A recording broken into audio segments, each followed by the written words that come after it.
मुख्यमंत्री योगी आदित्यनाथ दोबारा शपथ लेने के बाद लगातार विकास कार्यों की जमीनी हकीकत को जानने के लिए स्थलीय निरीक्षण कर रहे हैं। मुख्यमंत्री का सपना है कि गोरखपुर शहर सड़कों का जाल बिछाया जाए, इसलिए आउटर रिंग रोड की कल्पना के साथ साथ इनर रिंग रोड परिकल्पना पर भी काम कर रहे हैं।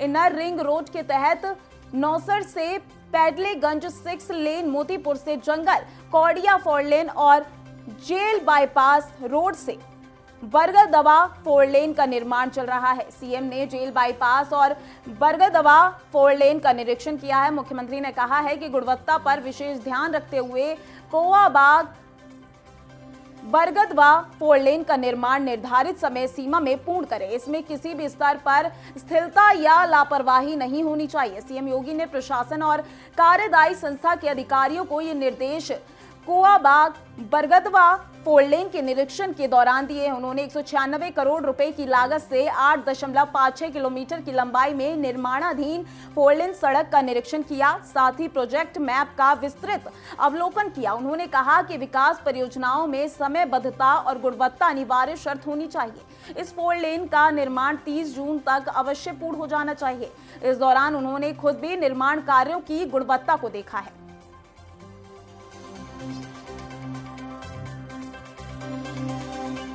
उत्तर भारत समेत देश की राजधानी में गर्मी का कहर लगातार चरम पर बना हुआ है। इन दिनों अधिकतम तापमान 40 डिग्री के पार मापा जा रहा है, जिसके चलते कई राज्यों के लिए मौसम विभाग ने येलो अलर्ट जारी कर दिया है। आईएमडी के अनुसार दिल्ली में मौसम साफ रहेगा और तेज धूप निकलेगी, जिसकी वजह से अधिकतम तापमान 44 डिग्री सेल्सियस के आसपास दर्ज होने की संभावना है। दिल्ली में आज जहां अधिकतम तापमान 44 रहने का अनुमान है, तो वहीं न्यूनतम तापमान 29 रह सकता है। बिहार के अधिकांश जिले में लोग भीषण गर्मी से परेशान हैं, लेकिन जल्द ही उन्हें अब गर्मी से राहत मिलने वाली है।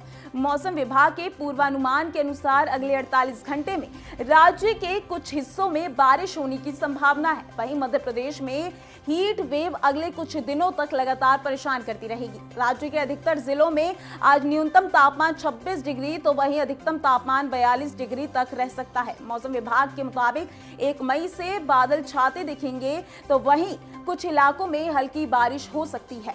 यूपी में भीषण गर्मी का दौर चल रहा है। पारे को देखते हुए मौसम विभाग ने येलो अलर्ट जारी कर दिया है। राज्य में 2 मई के बाद गर्मी से थोड़ी राहत देखने को मिल सकती है।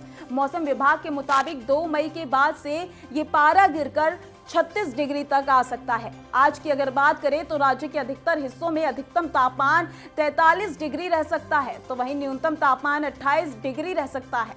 राज्य के कुछ जिलों में हल्की बारिश हो सकती है, लेकिन कहीं भी बारिश होने का अनुमान नहीं है। राज्य में अगले कुछ दिन बादल छाए रहेंगे। अधिकतर जिलों में न्यूनतम तापमान 14 डिग्री रह सकता है, तो वहीं अधिकतम तापमान 26 डिग्री के रहने का अनुमान है। हालांकि राज्य में हीट वेव वाली गर्मी नहीं रहेगी। बिजली संकट का असर देश की राजधानी पर भी पड़ता दिख रहा है। कोयले की किल्लत से गहराते बिजली संकट के बीच दिल्ली सरकार ने मेट्रो, अस्पतालों और अन्य महत्वपूर्ण प्रतिष्ठानों को निर्बाध बिजली आपूर्ति मुहैया कराने में असमर्थता जताई है। सरकार का कहना है कि मौजूदा हालात में बिना बाधित बिजली सप्लाई करना बहुत लंबे समय तक संभव नहीं है और इसमें दिक्कत आ सकती है। बता दें कि एनटीपीसी के दादरी 2 और झज्जर स्टेशन की स्थापना मुख्य रूप से दिल्ली में बिजली की जरूरतों को पूरा करने के लिए की गई थी। राजधानी को सबसे ज्यादा 728 मेगावाट की आपूर्ति दादरी 2 पावर स्टेशन से मिलती है, जबकि ऊंचाहार स्टेशन से 100 मेगावाट बिजली मिलती है। इन सभी बिजली संयंत्रों को कोयले की भारी कमी का सामना करना पड़ रहा है। ऐसे में संकट गहरा सकता है। हरियाणा के झज्जर शहर में कल रात 10 बजे के करीब एक बड़ा हादसा हो गया।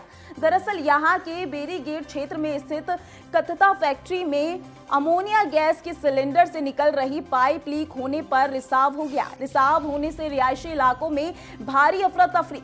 गैस लीक के बाद कई लोगों को सांस लेने में दिक्कत होने लगी, उल्टियां शुरू हो गई। सूचना मिलने के बाद कई लोगों को अस्पताल में भर्ती कराना पड़ा।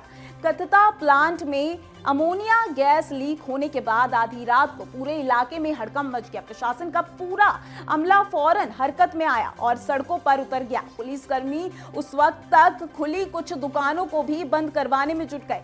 लोगों को एहतियात बरतने को कहा जा रहा था। लोगों के बीच मुनादी कार्रवाई की गई। कतता फैक्ट्री के स्टाफ को भी बाहर निकाला गया और उसके आस पड़ोस के कुछ इलाकों को पूरी तरह खाली करा लिया गया। फैक्ट्री वाले क्षेत्र से दूर जाने को समझाया गया ताकि जान माल का कोई नुकसान ना हो सके। फायर ब्रिगेड की गाड़ियों से सड़कों पर पानी की बौछार की गई ताकि हवा में फैल चुकी गैस को दबाया जा सके। जानकारी के मुताबिक फैक्ट्री के टैंक से निकल रही पाइप से अमोनिया गैस का रिसाव हुआ था, जिसके बाद आसपास के लोगों को सांस लेने में दिक्कत होने लगी और फिर जैसे ही ये खबर फैली, अफरा तफरी का माहौल बन गया। फिलहाल के लिए इस खास बुलेटिन में बस इतना ही। देश और दुनिया की तमाम खबरों के लिए देखते रहिए संभव टीवी। नमस्कार।